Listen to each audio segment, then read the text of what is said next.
I'm 81 years old, and I need to tell you something that's going to shatter your entire concept of what retirement is supposed to be. For 65 years, I accumulated things, objects, obligations, relationships, beliefs, habits, fears. I packed my life so full of things that weren't mine, things I didn't choose, things I didn't even want, that by the time I retired, I was suffocating under the weight of it all. You think retirement is about having enough money, about reaching 65 with a good pension and paid off debt and maybe a vacation home? That's what I thought. That's what everyone thinks. And it's a complete devastating lie. My name is Richard. I'm 81 years old, and I retired at 65 with everything I was supposed to have: the savings, the house, the good health, the careful plan. And I was absolutely catastrophically miserable for the first 6 months because I'd spent 65 years building a life full of things that had nothing to do with who I actually was. And then, one morning in October 2008, I woke up in my paid off house with my comfortable pension and my careful plan, and I realized I was dying. Not physically, worse. I was dying of having everything I was supposed to want and wanting none of it, so I got rid of it. All of it. 10 things I'd carried my entire life, 10 things everyone told me I needed, 10 things that were slowly, quietly killing me from the inside out. In my retirement, my actual life didn't start until they were gone. Let me tell you what those 6 months looked like. The miserable ones. The ones where I had everything I'd worked for and felt absolutely nothing. I retired on June 15th, 2008. 43 years with the same company, structural engineering, good career, respected position, gold watch at the retirement party, speeches about my dedication and expertise. I smiled for photos, I shook hands. I went home to my wife Janet and I said, "Well, that's that." She said, Now the fun begins." But it didn't. We'd had plans. We were going to travel. We were going to visit the grandchildren more. We were going to take up hobbies we'd never had time for. We were going to finally live. Except I couldn't. I woke up every morning at 5:47 a.m., the exact time I'd woken up for 43 years to go to work. I'd lie there in bed, no alarm, no reason to get up, and I'd feel this crushing weight on my chest. Not a heart attack, worse, the weight of absolutely nothing mattering anymore. I'd get up, make coffee, sit at the kitchen table, and then what? The day stretched out in front of me, empty and pointless and terrifying. I was 65 years old, and I had no idea what to do with a day that wasn't structured by work. Janet kept suggesting things. Let's go to the botanical gardens. Let's have lunch with the Hendersons. Let's start planning that trip to Ireland we always talked about. And I'd say yes, sure, okay, and feel absolutely nothing. No excitement, no anticipation, just this flat gray exhaustion. 3 months in, Janet sat me down and said, "Richard, what's wrong with you?" And I couldn't answer because I didn't know. I had everything I was supposed to have, the retirement everyone dreams about, and I wanted to die. Not actively. I wasn't suicidal, but I'd wake up in the morning and think, another day of this? And the thought of 30 more years of this nothingness was so unbearable, I couldn't breathe. 4 months in, I went to see my doctor. Told him I thought I was depressed. He asked me questions, prescribed medication. The medication made me foggy, but it didn't make me less miserable, just miserable and foggy. 5 months in, our son Michael came to visit. He was 38, busy career, 2 kids, always rushing. He sat across from me at dinner and he said, Dad, you look terrible. What's going on?" And I said very quietly, I don't know who I am if I'm not working."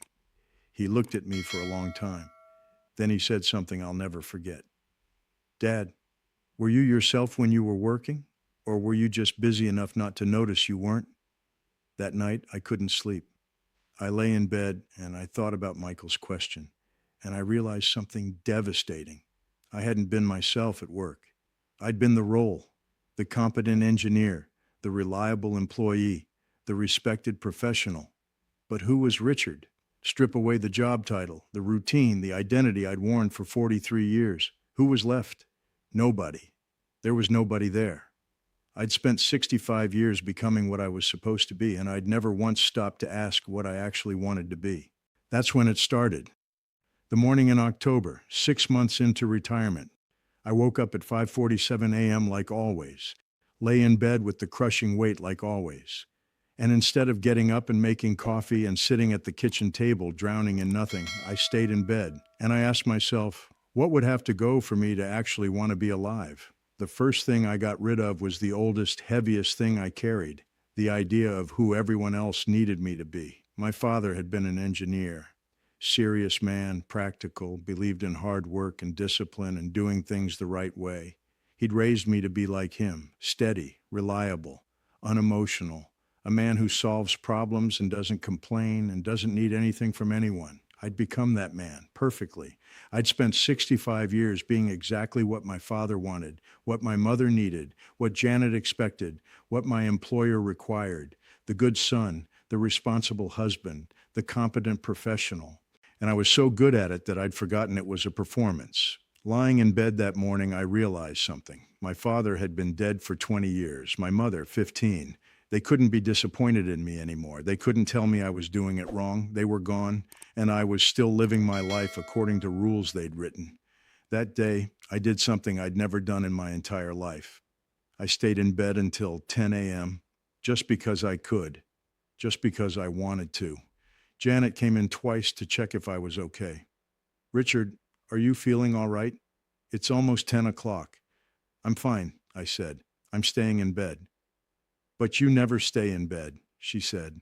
I know, I said. I'm different now. She looked concerned. I didn't care. That week I started saying no to things. Small things at first. Janet's sister invited us to dinner. I said no. Janet was shocked. We always go to Linda's for dinner on Fridays. I don't want to go, I said. Since when? She asked. Since always, I said. I've never wanted to go. I went because that's what we do. I'm done doing things just because that's what we do. Our neighbor Frank asked me to help him with his deck.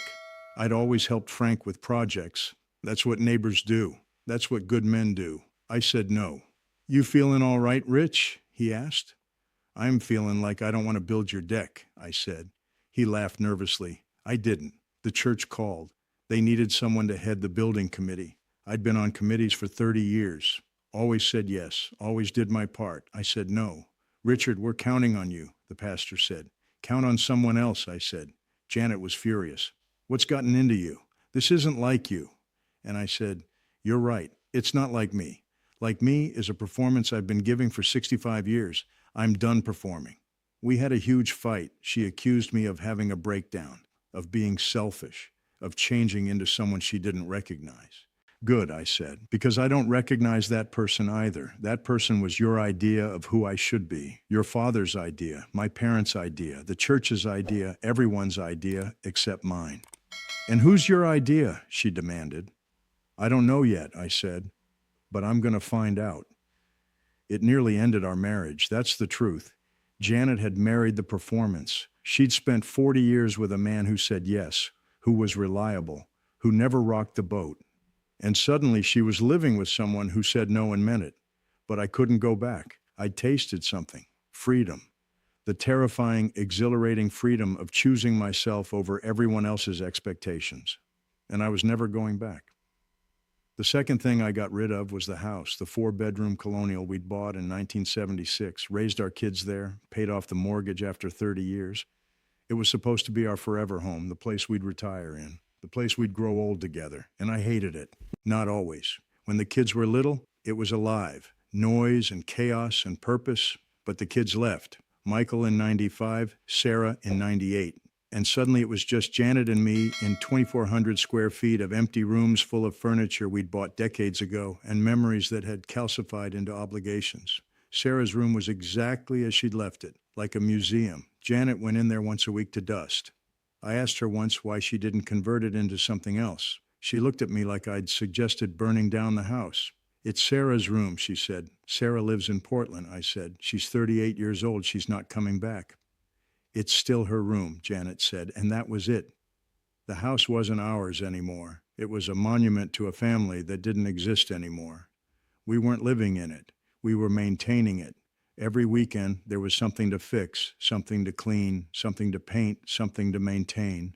The gutters, the furnace, the roof, the yard. I spent 40 years working so I could afford this house, and then I spent my retirement being enslaved by it. 2 months after I started saying no to things, I told Janet I wanted to sell it. She cried, actually cried. This is our home, Richard. This is where we raised our children. This is our life. No, I said. This is where our life was. Past tense. Our kids are gone.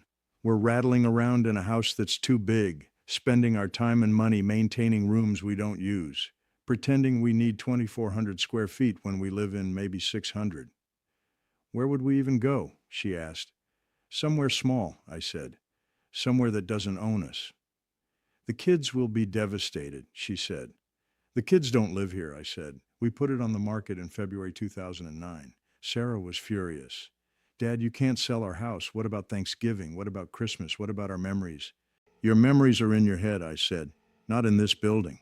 And Thanksgiving can happen anywhere. This is crazy, she said. You're having some kind of crisis. I'm having the opposite of a crisis, I said. I'm finally waking up. Michael understood better. He came to help us pack. He looked around the house at all the stuff we'd accumulated, all the furniture and tchotchkes and framed photos and collections of things nobody remembered collecting. And he said, Dad, how much of this do you actually care about? I looked around, really looked. Maybe 5%, I said. Then why are you keeping the other 95? He asked. Good question, I said. We sold it in April, moved to a 900 square foot condo downtown. 1 bedroom, open floor plan, big windows, no yard to maintain, no gutters to clean, no rooms full of ghosts. Janet hated it for 6 months.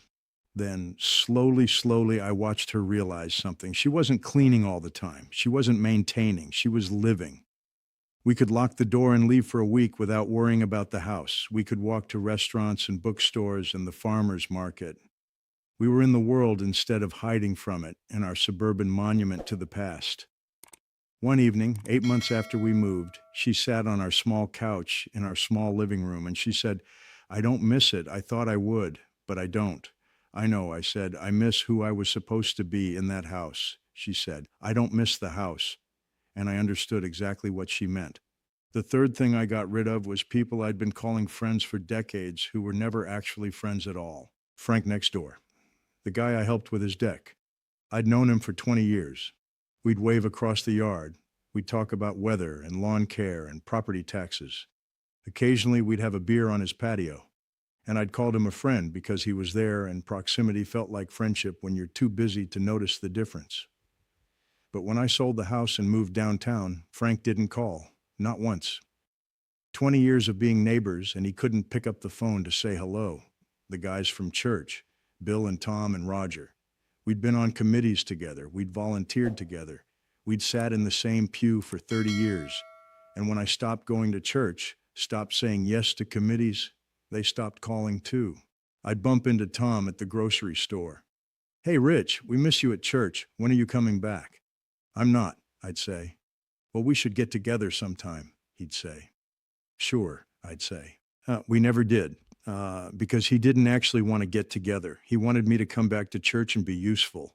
And the moment I stopped being useful, I stopped being visible. Janet's friends were the same. Carol and Diane and Martha.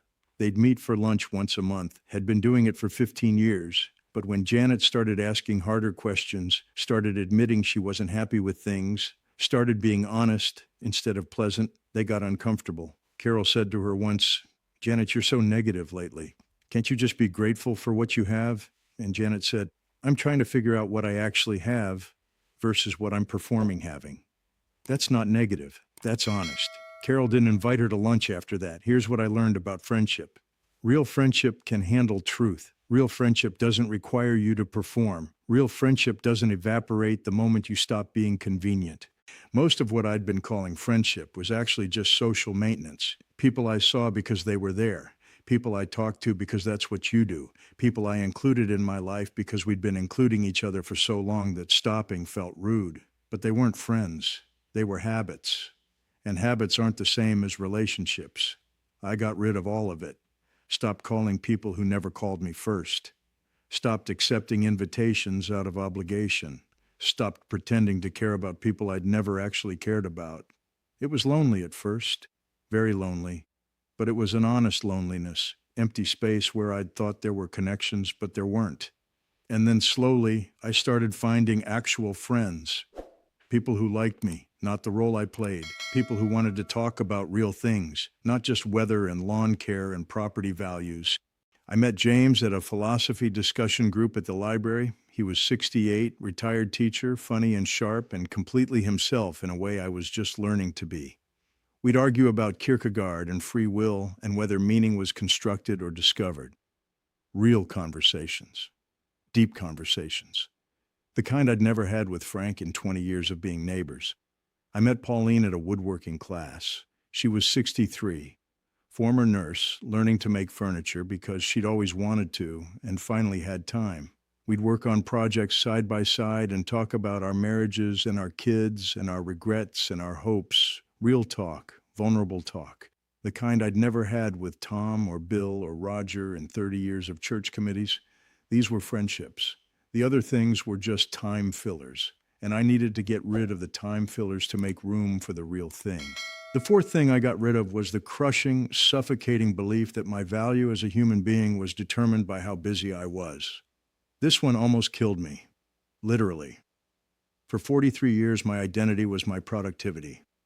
I was the guy who worked late, the guy who took on extra projects, the guy who said yes to every request because being needed meant being valuable. And then I retired, and there were no more projects, no more requests, no more late nights, no more metrics of productivity. Just time, empty time, unscheduled time, time I was supposed to fill with something meaningful. So I tried to stay busy. That's what everyone does, right? You retire and you immediately fill the empty space with activities and hobbies and volunteer work because God forbid you actually stop. I joined committees. I volunteered at Habitat for Humanity. I signed up for classes at the community college. I filled my calendar until it looked like I was still working, just without the paycheck.